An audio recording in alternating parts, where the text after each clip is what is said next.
Hi hello welcome to Neethu's YouTube channel. ഞങ്ങളൊരു night ഡ്രൈവും plan ചെയ്തുകൊണ്ടാണ് ഇന്ന് ഇറങ്ങിയിരിക്കുന്നത്. അങ്ങനെ വെളിയിൽ നിന്ന് ഡിന്നറും കൂടെ കഴിക്കാനുള്ള പ്ലാനിലാണ് ഇറങ്ങിയിരിക്കുന്നത്. ഓൾറെഡി 3 പേര് വണ്ടിയിൽ കയറിയിരിപ്പുണ്ട്. പിന്നെ ഞങ്ങൾ നെക്സ്റ്റ് ഡേക്ക് മീനും കൂടെ മേടിക്കണം. അപ്പം ഫസ്റ്റ് പ്ലാൻ മീൻ കട, പിന്നെ ഏതെങ്കിലും ഒരു ഫുഡ് ട്രക്ക്, സ്ട്രീറ്റ് ഫുഡിൽ നിന്ന് ഫുഡ് കഴിക്കാനുള്ള പ്ലാനിങ് ഉള്ളൂ. വേറെ എവിടെ നിന്നും കഴിക്കാൻ പറ്റത്തില്ല, കാരണം ചക്കയുള്ളതുകൊണ്ട്.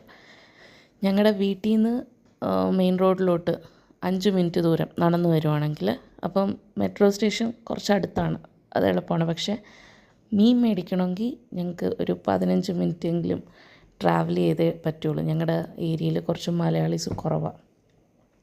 സോ ഞങ്ങളുടെ ഏരിയയിൽ കൂടുതൽ കിട്ടുന്നത് ചിക്കനും മട്ടനും. ഇവിടെ ഉള്ളവർ അതേ കഴിക്കത്തുള്ളൂ എന്ന് തോന്നുന്നു. മീൻ ചെറിയ കടകളുണ്ട്, പക്ഷേ അവിടെ ആറ്റുമീനൊക്കെയാണ് കിട്ടുന്നത്. ഫുഡ് വെളിയിൽ നിന്ന് കഴിക്കാൻ വേണ്ടിയിട്ട് ഞങ്ങളിങ്ങനെ എല്ലാ ട്രക്കും നോക്കുന്നുണ്ട്. കാരണം ഞങ്ങൾക്കൊരു ഐഡിയ ഇല്ല എവിടെ നിന്ന് കഴിക്കണമെന്നുള്ളത്, എവിടെ നല്ലത് കിട്ടുന്നതെന്നുള്ളതിനും ഒരു ഐഡിയ ഇല്ല. എന്തായാലും മീൻ ആദ്യം മേടിക്കാമെന്ന് പറഞ്ഞ് മീൻ കടയുടെ അവിടെ വന്നപ്പോൾ അവിടെ പാർക്കിംഗ് ഇല്ല. അത് സിറ്റിയിലെ ഒരു മെയിൻ പ്രശ്നം തന്നെയാണ്, പാർക്കിംഗ് കിട്ടാത്തത്. അങ്ങനെ ഒരു റൗണ്ടും കൂടെ അടിച്ച് അപ്പുറത്തെ സൈഡിൽ പോയി, അപ്പുറത്തെ റോഡിൽ പോയി ഞങ്ങൾ പാർക്ക് ചെയ്തിട്ട് റോഡ് ക്രോസ് ചെയ്ത് മീൻ കടയിൽ വന്നു. നല്ല നല്ല കുറേ മീനുകൾ ഇരിപ്പുണ്ട്. പക്ഷേ എനിക്കറിയാവുന്ന മത്തിയും അയലയും പിങ്ക് കളറായതുകൊണ്ട് കിളിമീൻ, ഇതൊക്കെ ഞാൻ കുഞ്ഞിലെ തൊട്ട് കണ്ടിട്ടുള്ളൂ. ഇവിടെ കല്യാണം കഴിഞ്ഞതിന് ശേഷമാണ് വറ്റയൊക്കെ ഒരു മീൻ മേടിച്ചിട്ടുണ്ടായിരിക്കാം കേട്ടോ.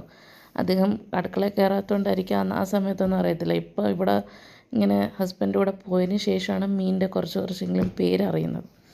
വറ്റയും മത്തിയും മേടിച്ചുകൊണ്ട് സപ്തഗിരി കോളേജ് അല്ലെങ്കിൽ ആചാര്യ കോളേജ് റോഡ് പിടിക്കാം, അവിടെ ആകുമ്പം കുറേ ഫുഡ് ട്രക്സ് കാണും, കോളേജ് ഏരിയ അല്ലേ എന്നുള്ള എയിമിൽ ഞങ്ങൾ ഇറങ്ങി.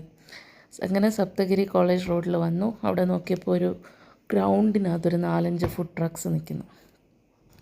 അപ്പം ഗ്രൗണ്ടല്ലേ, പാർക്കിംഗ് സ്പേസും ഉണ്ട്. അപ്പം ഞങ്ങൾ അവിടോട്ട് വിട്ട് പാർക്കും ചെയ്തിട്ട് നോക്കിയപ്പം എല്ലാ ഫുഡ് ട്രക്സിലും ആദ്യത്തേത് എഗ് റൈസിൻ്റെയും നോൺ വെജ് ബിരിയാണി അതൊക്കെ ഉണ്ടായിരുന്നു. രണ്ടാമത്തേൽ ഈ പാവ് ഭാജി അങ്ങനത്തെ സംഭവങ്ങൾ. മൂന്നാമത്തെ ട്രക്കിൽ പാനിപ്പൂരി മസാലപ്പൂരി മാത്രം. പിന്നെ ഉണ്ടായിരുന്ന ചെറിയൊരു സ്റ്റോൾ മാതിരി ഒരു സംഭവമാണ്, അവിടെ മൊമോസ് കിട്ടുമായിരുന്നു. പിന്നെയുള്ള ഫുഡ് ട്രക്കിലാണ് ദോശ, ഇഡ്ഡലി, വെറൈറ്റി റൈസ് ഐറ്റംസൊക്കെ ഉണ്ടായിരുന്നത്. അപ്പം ഞങ്ങൾ ആദ്യത്തെ ട്രക്കിൽ പോയിട്ട് 2 എഗ് റൈസ് പറഞ്ഞു, ഒന്ന് ജിതിൻ ചേട്ടനും ഒന്ന് കണ്ണമോനും, പിന്നെ ഒരു കബാബും കൂടെ പറഞ്ഞു. അത് കഴിഞ്ഞിട്ട് ഞാനൊരു മൊമോസും കൂടെ മേടിച്ചു, പിന്നെ ഒരു ദോശയും മേടിച്ചു, മസാല ദോശയും കഴിഞ്ഞിട്ടാണ് എല്ലാം മേടിച്ചുകൊണ്ട് വന്ന് വീഡിയോ ഒന്നും എടുക്കാൻ എനിക്ക് ശരിക്കും പറ്റിയില്ല കേട്ടോ, ചക്കി വെച്ചുകൊണ്ട്. ജിതിൻ